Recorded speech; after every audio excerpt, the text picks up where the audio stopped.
Assalamualaikum warahmatullahi wabarakatuh.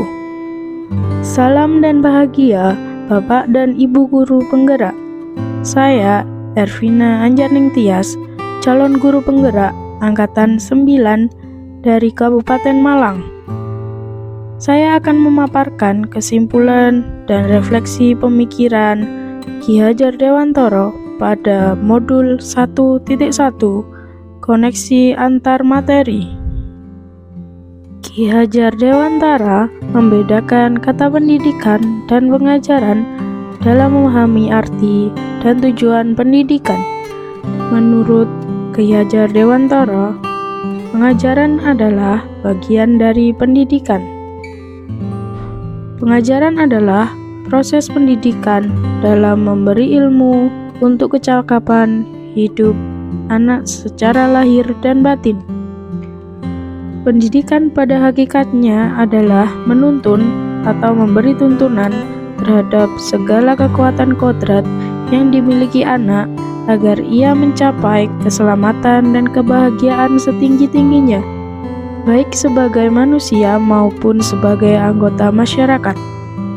Pendidikan menciptakan ruang bagi murid untuk bertumbuh secara utuh agar mampu memuliakan dirinya dan orang lain serta menjadi mandiri. Ki Hajar Dewantara menegaskan bahwa maksud pengajaran dan pendidikan yang berguna untuk beri kehidupan bersama ialah memerdekakan manusia sebagai bagian dari persatuan rakyat. Manusia merdeka adalah manusia yang hidupnya lahir atau batin tidak tergantung pada orang lain, akan tetapi bersandar atas kekuatan sendiri.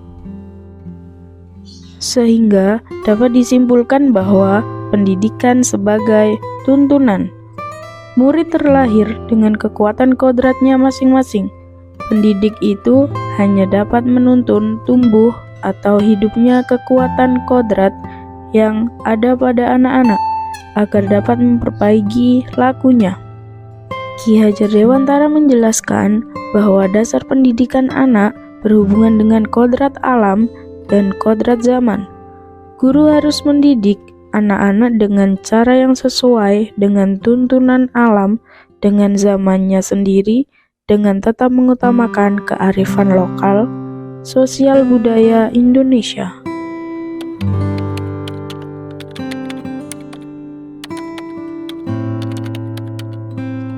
Sebelum mempelajari modul 1.1 tentang pemikiran Ki Hajar Dewantara, pembelajaran yang saya lakukan hanya sebatas transfer ilmu semata sehingga saya lebih fokus pada ketercapaian materi. Saya menganggap semua murid memiliki kebutuhan yang sama. Saya tidak mempertimbangkan karakteristik murid. Biasanya, saya hanya melihat nilai dari aspek kognitif saja, misalnya saat mengerjakan soal tugas atau saat ulangan harian. Jika murid sudah mencapai KKM, dianggap pembelajaran sudah berhasil, dan juga pembelajaran hanya berpusat pada guru atau teacher center. Saya tidak mempedulikan apakah murid sudah benar-benar paham. Saya hanya meminta siswa menghafalkan materi saja. Saya sering merasa mengeluh jika kelas ramai dan tidak dalam kondisi tenang.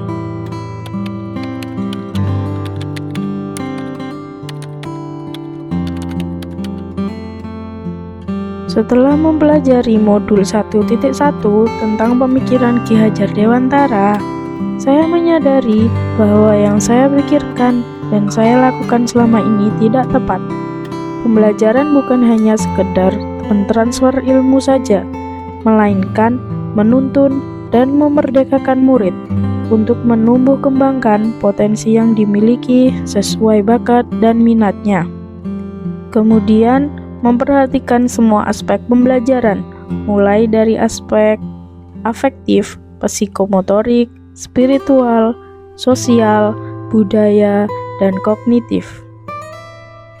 Kemudian, memberi ruang kepada murid sebagai subjek pembelajaran. tentang kebebasan berekspresi dan berkreasi, mengemukakan pendapat, dan memilih cara pembelajaran. Guru sebagai fasilitator pembelajaran. Guru ikhlas harus penuh kesabaran, segala ketulusan hati, harus mempelajari karakteristik murid, dan memberikan kesempatan murid untuk tumbuh sesuai dengan kodratnya.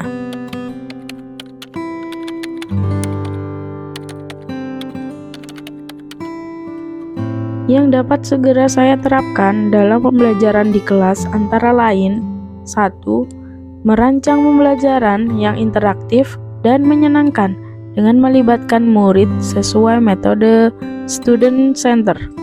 2. Menerapkan pembelajaran berpikir kritis, kreatif, komunikatif, dan kolaborasi dengan memanfaatkan teknologi dalam pembelajaran. 3. Mengenali dan memahami karakteristik murid dan memberikan pengajaran yang sesuai dengan kebutuhan, dengan berpegang teguh pada konsep memerdekakan anak. Yang keempat, pembelajaran yang menuntun, bukan menuntut. Dan yang kelima, mengenali karakter dan latar belakang murid dengan menjalin komunikasi yang baik. Setelah pembelajaran, selalu melakukan refleksi terhadap proses pembelajaran yang telah dilaksanakan. Kemudian, memperbaiki praktik pembelajaran yang mengutamakan kebutuhan murid agar terwujudnya pendidikan yang berorientasi kepada murid. Demikian pemaparan kesimpulan dan refleksi dari saya. Semoga bisa menginspirasi Bapak Ibu pejuang pendidikan. Salam dan bahagia Bapak dan Ibu guru penggerak. Wassalamualaikum warahmatullahi wabarakatuh.